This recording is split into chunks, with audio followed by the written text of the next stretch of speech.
Guys, once again welcome to my YouTube channel knowledge Adda. तो आज की वीडियो में हम लोग देखने वाले हैं रेस्पिरेटरी सिस्टम का लेक्चर नंबर 2 जिसका नाम है रेस्पिरेटरी सिस्टम ऑफ एम्फीबिया। मतलब जितने भी एम्फीबियंस हैं उनके हम लोग रेस्पिरेटरी सिस्टम के बारे में, मतलब श्वसन तंत्र के बारे में देखने वाले हैं। देखिए, एम्फीबिया मतलब क्या होते हैं? उभयचर प्राणी। उभयचर प्राणी किसे कहते हैं? जो जल में भी रहते हैं, जो थल में भी रहते हैं, मतलब जो जमीन में भी रहते हैं और वो वाटर में भी रहते हैं। जैसे एग्जाम्पल के लिए यहाँ पर देख लीजिए मेढक। तो मेढक ऐसे जीव है जिसे हम लोग क्या बोलते हैं? उभयचर प्राणी कहते हैं। तो आखिर इनका श्वसन तंत्र कैसा होता है, इनका रेस्पिरेटरी सिस्टम कैसा होता है, वो आज की वीडियो में हम लोग पूरा डिस्कस करने वाले हैं। सो इस वीडियो के लास्ट तक बने रहिएगा। वीडियो के एंड में आप लोगों को हैंड रिटन नोट्स मिल जाएगा। इसके अलावा इस चैप्टर के सारे वीडियो अगर आप लाइन से देखना चाहते हो तो डिस्क्रिप्शन बॉक्स में लिंक डाला हुआ है, वहां पर जाकर के आप लोग चेक जरूर करें। ये हमारा लायन बैच है, बिल्कुल फ्री है। किसी भी टॉपिक को यूट्यूब पर आप सर्च करते हो बीएससी जूलॉजी के, तो आप लोगों को यूट्यूब पर मिल जाएंगे। चलिए स्टार्ट कर लेते हैं हम लोग आज का टॉपिक। तो देखिए, ये जो मेढक होते हैं उनमें जो रेस्पिरेशन होता है, मतलब उनमें जो श्वसन की क्रिया होती है वो मेनली 3 टाइप से होता है। देखिए, सबसे पहला क्या है? त्वची श्वसन, है ना। त्वची श्वसन जिसे हम लोग कहते हैं क्यूटेनियस रेस्पिरेशन। त्वची श्वसन वह श्वसन होता है। फिर क्यूटेनियस रेस्पिरेशन वह रेस्पिरेशन होता है जिसमें जो फ्रॉग होते हैं, जो मेढक होते हैं, वो अपने स्किन के द्वारा, मतलब जो अपनी त्वचा है उनके द्वारा रेस्पिरेशन की क्रिया कंप्लीट करते हैं। सेकंड नंबर का चीज है मुखी श्वसन, जिसे हम लोग कहते हैं बकल रेस्पिरेशन। तो बकल रेस्पिरेशन वह रेस्पिरेशन होता है जिसमें जो फ्रॉग होते हैं, फिर जो एम्फीबियंस होते हैं, वो अपना रेस्पिरेशन बकल कैविटी के थ्रू करते हैं, है ना। लास्ट है आपका पल्मोनरी रेस्पिरेशन, जिसे कहते हैं फुफ्फुसी श्वसन। तो पल्मोनरी रेस्पिरेशन में जो फ्रॉग होते हैं वो अपना श्वसन लंग्स के द्वारा करते हैं, जिसे हम लोग कहते हैं फेफड़ा। यहाँ तक क्लियर हुआ आपको? देखिए, हम जो मैमल्स होते हैं, मतलब जो स्तनधारी जीव होते हैं, उनमें श्वसन की क्रिया मेनली लंग्स के द्वारा होता है, मतलब मेनली फेफड़ों के द्वारा होता है ना। तो श्वसन रेस्पिरेशन की क्रिया क्या होता है? ऑक्सीजन को हम लोग ग्रहण करते हैं और कार्बन डाइऑक्साइड को बाहर छोड़ते हैं। यही सेम क्रिया मेढक में भी होता है, लेकिन मेढक में क्या होता है ना, ये 3 टाइप के रेस्पिरेशन होते हैं, मतलब वो अनेक टाइप से रेस्पिरेशन कर सकते हैं। उसी चीज को हम लोग एक एक करके डिटेल में समझेंगे। जो उभयचर प्राणी होते हैं उनमें अगर हम रेस्पिरेशन की बात करें, रेस्पिरेटरी सिस्टम की बात करें, तो उनमें लंग्स भी होते हैं, उनमें स्किन के द्वारा भी रेस्पिरेशन किया जाता है और बकल कैविटी के द्वारा भी रेस्पिरेशन किया जाता है। तो आखिर ये सब कैसे उन लोग करते हैं, चलिए एक एक करके हम लोग सभी चीजों को डिस्कस करेंगे विथ डायग्राम।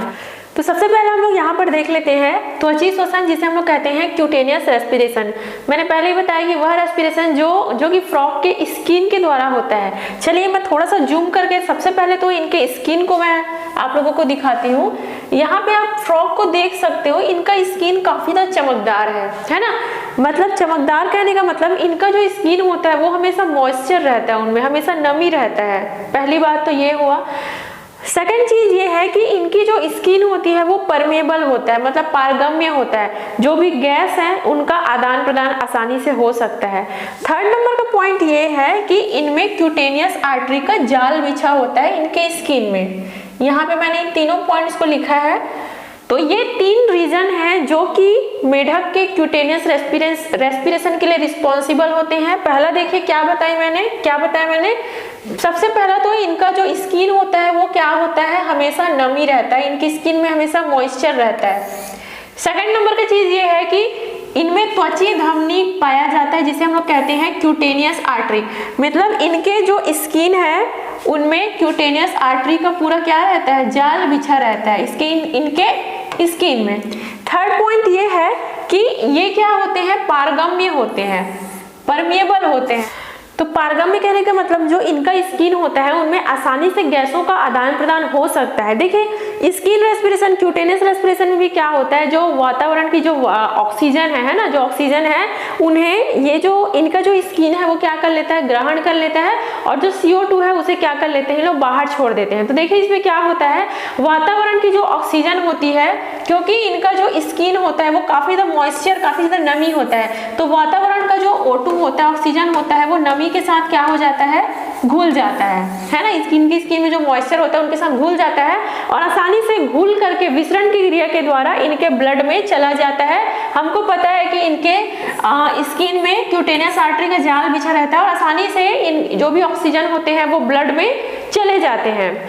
अब जैसे ही इनके रेस्पिरेशन वगैरह कंप्लीट होता है उसके बाद जो CO2 वगैरह है वो भी उसी समय वहां से क्या हो जाते हैं, बाहर निकल जाते हैं। तो इस प्रकार हम देख सकते हैं कि जो फ्रॉग होते हैं वो अपने स्किन के द्वारा भी रेस्पिरेशन को क्या करते हैं, कंप्लीट करते हैं, O2 को ग्रहण करते हैं और CO2 को बाहर छोड़ देते हैं। तो मेन इस पॉइंट में, इस टॉपिक में अगर आप त्वचा श्वसन को याद कर रहे हो ना, तो 3 पॉइंट को याद रखना गाइस। सबसे पहला इनका स्किन मॉइस्चर, नमी होता है। दूसरा इनके स्किन में क्यूटेनियस आर्टरी का जाल बिछा होता है। तीसरा ये क्या होता है, पारगम्य होता है। आगे आप लोगों को समझ में, चलिए ये तो हो गया क्यूटेनियस रेस्पिरेशन। अब हम लोग नेक्स्ट जो पॉइंट है उसे हम लोग देखेंगे। सब हम लोग सेकंड नंबर का देख लेते हैं जिसका नाम है मुख श्वसन, जिसे हम लोग कहते हैं बकल रेस्पिरेशन। तो लास्ट टाइम मैंने आप लोगों को फ्रॉग के डाइजेस्टिव सिस्टम के बारे में पढ़ाया हुआ था। तो माउथ के बाद क्या स्टार्ट हो जाता है, बकल कैविटी, जिसे हम लोग कहते हैं मुख गुहिका, है ना। तो चलिए हम लोग देखते हैं कि आखिर बकल कैविटी से कैसे हम लोग रेस्पिरेशन करते हैं। तो सबसे पहली बात तो ये, चलिए थोड़ा सा हम डायग्राम देखते हैं, देन उसके बाद मैं आप लोगों को इसे एक्सप्लेन करूंगी। तो देखिए ये है फ्रॉग का डायग्राम जिसमें आप स्पष्ट रूप से बकल कैविटी को देख सकते हो। देखिए ये वाला हिस्सा, जैसे ही लोग मुंह खोलते हैं तो ये वाला जो हिस्सा होता है ना, वो क्या कहलाता है, बकल कैविटी कहलाता है। और बकल कैविटी के बाद क्या स्टार्ट हो जाता है, इनका जो भी इसोफेगस वगैरह है, फेरिंक्स वगैरह, वो सब स्टार्ट हो जाता है। अब सवाल ये है कि आखिर इन लोग कैसे बकल कैविटी के थ्रू अपना रेस्पिरेशन कंप्लीट करते हैं। तो यहाँ पर आप एक और चीज देख रहे हो, एक्सटर्नल नॉस्ट्रिल या फिर एक्सटर्नल नेरिस। यहाँ पे एक छोटा सा छेद है।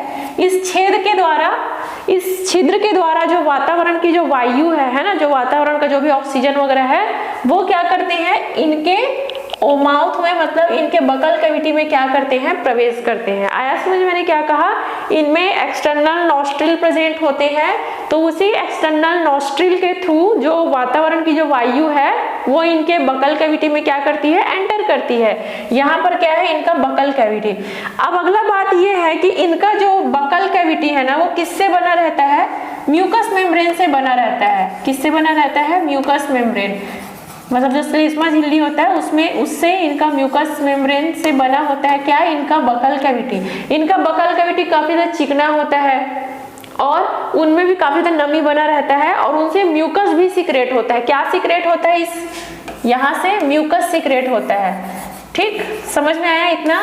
अब देखो, जैसे ही जो बाहर की वातावरण की जो वायु है वो इस बकल कैविटी में एंटर करेंगे, वैसे ही क्या होगा, जो उस एयर में जो भी ऑक्सीजन होगा वो इस म्यूकस के साथ क्या हो जाएगा, घुल जाएगा। मतलब म्यूकस मतलब ये भी एक प्रकार से नमी के समान होता है म्यूकस, है ना। तो उस म्यूकस के साथ जो वातावरण की जो ऑक्सीजन है वो क्या हो जाता है, घुल जाता है। कहाँ पर, इनके बकल कैविटी में। अब क्या होगा, ये जो म्यूकस मेम्ब्रेन है, इनके जो बकल कैविटी है, उनमें ब्लड कैपिलरीज का जाल बिछा होता है। ब्लड केशिकाओं, मतलब रक्त केशिकाओं का, मीन्स वहां पर काफी सारी ब्लड कैपिलरीज होती है। तो जैसे ही ऑक्सीजन यहाँ पर एंटर करते हैं, म्यूकस के साथ मिल करके जो ऑक्सीजन होते हैं वो इनके ब्लड में क्या हो जाते हैं, चले जाते हैं। इनके ब्लड कैपिलरीज में क्या कर लेते हैं, एंटर कर लेते हैं। और जो भी CO2 गैस है वो इसी नॉस्ट्रिल के थ्रू क्या हो जाते हैं, बाहर निकल जाते हैं। मतलब CO2 बाहर निकल जाते हैं और जो O2 है वो बकल कैविटी में एंटर कर लेते हैं। आया गाइस आप लोगों को समझ में।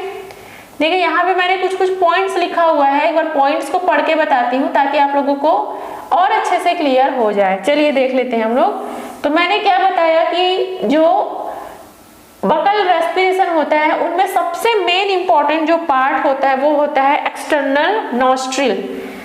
यहाँ पर एक मिनट, जो नासा द्वार जिसे हम लोग कहते हैं, हिंदी में इसे क्या कहा जाता है, नासा द्वार, और इंग्लिश में कहा जाता है एक्सटर्नल नॉस्ट्रिल, है ना। तो इसी नासा द्वार के द्वारा जो O2 है वो क्या करते हैं, इनके बकल कैविटी में, यहाँ पर देखिए इनके बकल कैविटी में एंटर करते हैं। नासा द्वार के थ्रू ऑक्सीजन बकल कैविटी में एंटर करते हैं।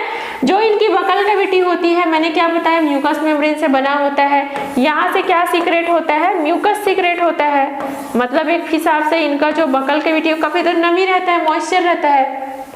अब जो भी ऑक्सीजन इस म्यूकस के साथ मिल जाते हैं वो क्या करते हैं, आसानी से इनके जो बकल कैविटी में काफी सारी जो ब्लड कैपिलरीज रहता है उनमें प्रवेश कर लेते हैं, एंटर कर लेते हैं। और जो ऑक्सीजन होता है वो रक्त के साथ, ब्लड के साथ क्या कर लेते हैं, मिल जाते हैं। अब वहां से जो भी CO2 गैस है वो इसी नॉस्ट्रिल के थ्रू क्या हो जाते हैं, बाहर निकल जाते हैं। तो देखा जाए तो जैसे इनका जो त्वचा है, जो स्किन है, वो रेस्पिरेशन कर रहा था, उसी प्रकार से इनका जो बकल कैविटी है वो भी क्या करते हैं, रेस्पिरेशन में हेल्प करते हैं। आया गई समझ में? तो दोनों के पीछे का एक मेन कारण आपको क्या समझ आया कि इनका जो स्किन है वो भी नमी वाला था, मॉइस्चर वाला था। सेकंड नंबर का इनका जो बकल कैविटी है उनमें भी काफी ज्यादा मॉइस्चर है, काफी ज्यादा नमी है, म्यूकस सीक्रेट हो रहा है, जिसकी वजह से ये जो रेस्पिरेशन है वो कंप्लीट हो पा रहा है ना। तो आया आप लोगों को समझ में बकल रेस्पिरेशन? तो जब भी उभयचर प्राणी का या फिर फ्रॉग का रेस्पिरेशन आता है, तीनों को आप लोगों को क्या करना है, एक्सप्लेन करना है। पहला क्यूटेनियस रेस्पिरेशन, सेकंड नंबर का बकल रेस्पिरेशन और थर्ड नंबर का पल्मोनरी रेस्पिरेशन। चलिए मैं आप लोगों को पल्मोनरी रेस्पिरेशन के बारे में एक्सप्लेन करती हूँ। तो चलिए गाइस हम लोग नेक्स्ट देख लेते हैं पल्मोनरी रेस्पिरेशन, जिसे कहा जाता है फुफ्फुसी श्वसन, है ना। तो फुफ्फुसी श्वसन क्या होता है? जैसे कि हम इंसानों में होता है, हम अपना श्वसन की क्रिया, जो रेस्पिरेशन की क्रिया है वो किससे करते हैं? फेफड़ों के द्वारा करते हैं, लंग्स के द्वारा करते हैं। हमारे शरीर में 2 लंग्स पाए जाते हैं, सेम फ्रॉग के शरीर में भी 2 लंग्स प्रेजेंट होते हैं। तो देखिए एक चीज मैं यहाँ पर आप लोगों को और बताना चाहती हूँ कि जो उभयचर प्राणी रहते हैं ना, खासकर जो फ्रॉग हैं, उनमें जो रेस्पिरेशन, मेन जो रेस्पिरेशन होता है वो क्यूटेनियस और बकल रेस्पिरेशन ज्यादा होता है। जो मैंने पहले 2 बताया ना, वो उस टाइप से रेस्पिरेशन उन लोग ज्यादा करते हैं। शरीर में जो ऑक्सीजन की पूर्ति है वो उन्हीं रेस्पिरेशन के द्वारा कंप्लीट हो जाता है, क्योंकि उनका जो बॉडी रहता है, उनका जो स्किन रहता है वो इतना ज्यादा मॉइस्चर रहता है कि काफी सारे ऑक्सीजन को उनके स्किन ही ग्रहण कर लेते हैं, उनके बकल कैविटी ही ग्रहण कर लेते हैं। तो बहुत कम चांस रहता है कि वो अपना रेस्पिरेशन लंग के थ्रू करे, है ना। लंग के थ्रू अपना रेस्पिरेशन वो कौन से सिचुएशन में करते हैं? जब उनको ऑक्सीजन की कुछ ज्यादा ही डिमांड रहती है, जब उनको ऑक्सीजन की कमी होती रहती है, जब उनके शरीर को ऑक्सीजन की ज्यादा डिमांड होती रहती है, उस सिचुएशन में क्या होता है, पल्मोनरी रेस्पिरेशन होता है। आया आप लोगों को समझ में? तो जो पल्मोनरी रेस्पिरेशन होता है वो बहुत कम करते हैं, कौन? मेढक। अब देखिए आप लोगों ने सुना होगा मेढक टर टर की आवाज करते हैं। तो जब टर टर की आवाज करते हैं तो उसी समय उनका जो रेस्पिरेशन होता है वो लंग्स के थ्रू होते रहता है। आया आप लोगों को समझ में? चलिए थोड़ा सा मैं यहाँ पर डायग्राम का आप लोग स्क्रीनशॉट ले लेना गाइस, और अगर आता है ना ये पल्मोनरी रेस्पिरेशन अगर आप लोग लिखोगे तो ये डायग्राम बेस्ट डायग्राम है, इसको आप लोग बना लेना। पहले आप लोग स्क्रीनशॉट ले लो, मे भी नोट्स में मैं ना दिखाऊं डायग्राम, तो ये डायग्राम आप लोग बना लेना, है ना। चलिए हम थोड़ा सा देखते हैं यहाँ पर, जैसे कि हम इंसानों में जैसे 2 लंग्स पाए जाते हैं, 2 फेफड़े पाए जाते हैं, इनमें भी क्या होते हैं, 2 फेफड़े पाए जाते हैं। दूसरी बात यह है कि इनके फेफड़े का कलर जो होता है वो पर्पल कलर का होता है। थर्ड पॉइंट ये है, जो मैं बोलते जा रही हूँ उसको रफली नोट भी करते जाया कीजिए, है ना। थर्ड पॉइंट ये है कि इनका जो लंग्स का जो झिल्ली रहता है, ऊपरी लेयर रहता है, वो काफी पतला होता है, काफी थिन लेयर होता है इनके लंग्स का। पांचवी बात ये है, पांचवा पॉइंट ये है कि ये काफी वेस्कुलराइज्ड होते हैं। मतलब कहने का मतलब है कि जो भी रक्त के सिकाएं हैं, जो भी ब्लड कैपिलरीज हैं, उनका पूरा जाल बिछा रहता है, ठीक है। तो ये चीज है। यहाँ पर कुछ पॉइंट्स और है, मैं आप लोगों को बता देती हूँ। ये वाला पॉइंट क्या कहलाता है, देखिए ब्रोंकस कहलाता है ना। मैंने काफी अच्छे से यहाँ पर नामकरण जो भी नॉमेनक्लेचर है वो कर दिया है। ये क्या है, राइट लंग है, मतलब दायां वाला फेफड़ा है, और ये वाला क्या है, लेफ्ट लंग है। यहाँ पे लिखना भूल गई हूँ, ये क्या है, लेफ्ट लंग है। तो ये राइट लंग, लेफ्ट लंग। यहाँ पर देखो पल्मोनरी आर्टरी, पल्मोनरी वेन, ये जो ब्लैक कलर का जो दिख रहा है, वो जो ब्लैक कलर से दर्शाया गया है वो क्या है, पल्मोनरी वेन है। और जो हल्का व्हाइटिश टाइप से जो दिख रहा है वो क्या है, पल्मोनरी आर्टरी है ना। ये वाला हिस्सा क्या है, ग्लॉटिस है, और ये हाइयोइड प्लेट है, और लैरिंजोट्रैकियल चैम्बर है। अब एक चीज और, लंग्स के अंदर हम लोग चलते हैं, एक चीज और है ना, ये जो लंग्स होते हैं उनका जो बाहरी लेयर होता है वो पेरिटोनियम का बना होता है ना। पेरिटोनियम का लेयर होता है, इनका आउटर मोस्ट जो लेयर होता है वो पेरिटोनियम का बना होता है। अगर इनके हम इनर की बात करें तो यहाँ पर काफी सारे एल्वेओली पाए जाते हैं, आप देख सकते हो एल्वेओली। तो ये क्या होते हैं, राउंड सा स्ट्रक्चर होता है जो कि इनके लंग्स के अंदर में पाए जाते हैं। हमारे शरीर में भी कैसा एल्वेओली पाया जाता है, ऐसा पाया जाता है ना, बिल्कुल फ्लावर की तरह एल्वेओली। सेम इनके शरीर में भी इस टाइप से नहीं, लेकिन ऐसा राउंड राउंड एल्वेओली पाया जाता है। ये जो इनका एल्वेओली होता है उनमें काफी सारे ब्लड कैपिलरीज होते हैं, और इन्हीं ब्लड कैपिलरीज के द्वारा जो भी ये टर टर की आवाज के थ्रू जो भी एयर को एंटर करवाते हैं अपने लंग्स में, तो उस समय जो भी ऑक्सीजन है वो इस एल्वेओली के थ्रू, क्योंकि वहां पे काफी सारे ब्लड कैपिलरी है, तो उस रक्त के द्वारा ऑक्सीजन को ग्रहण कर लिया जाता है और CO2 को बाहर भेज दिया जाता है। आया समझ में आप लोगों को? चलिए कुछ कुछ पॉइंट्स मैंने यहाँ पर लिखा हुआ है गाइस, तो आप लोग थोड़ा सा एक बार फिर से बताती हूँ मैं। देखिए क्या बताई मैं कि ये इनका जो लंग्स का कलर होता है पर्पल कलर का होता है, और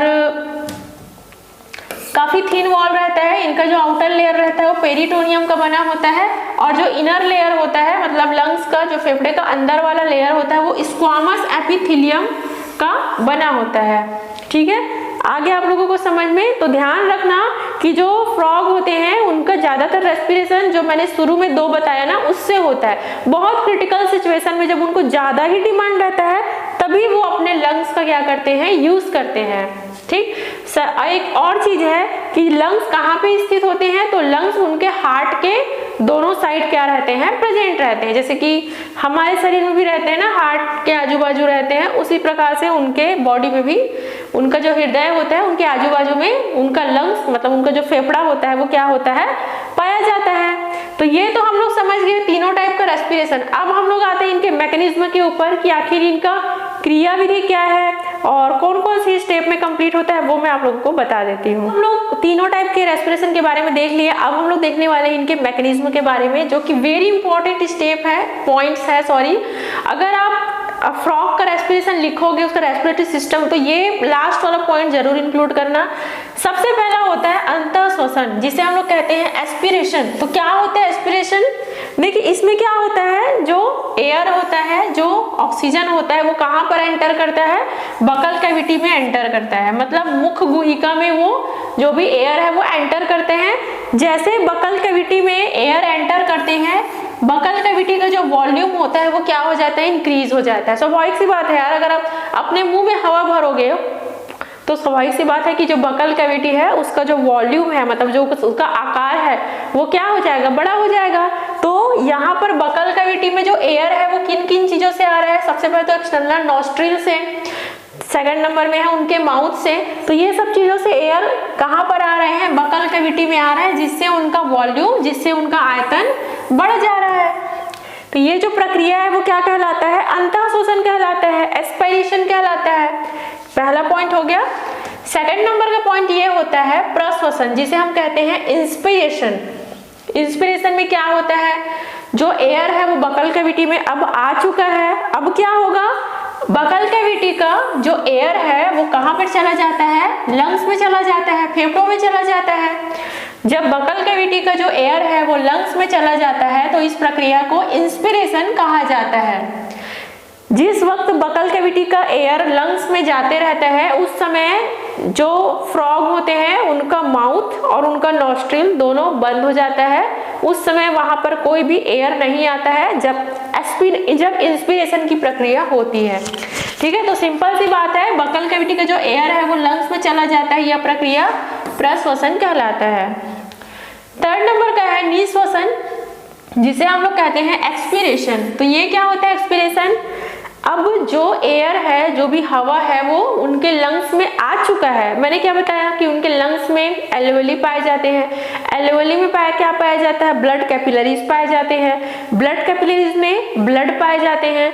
अब जो ब्लड है वो क्या करते हैं, मतलब जो ब्लड कैपिलरीज हैं वो उस एयर से ऑक्सीजन को ब्लड में पहुंचा देते हैं, है ना, और जो CO2 है उसे वापिस बाहर भेज दिया जाता है। आया समझ में आप लोगों को?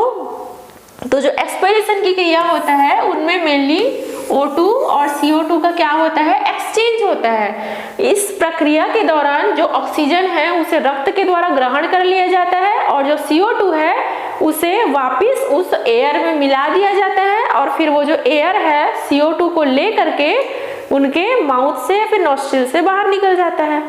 आया समझ में? तो ये जो मैकेनिज्म है ना वो लिख लेना, 3 प्रोसेस होता है, पहला एस्पिरेशन, दूसरा इंस्पायरेशन और तीसरा एक्सपीरेशन। ये एस्पिरेशन है गाइस, है ना, और ये एक्सपीरेशन है, दोनों में ध्यान देना, कंफ्यूज मत होना। अंतःश्वसन, प्रश्वसन और निश्वसन। कंप्लीट हो गया, आ गया समझ में आप लोगों को। चलिए आप लोग नोट्स के स्क्रीनशॉट ले लीजिए।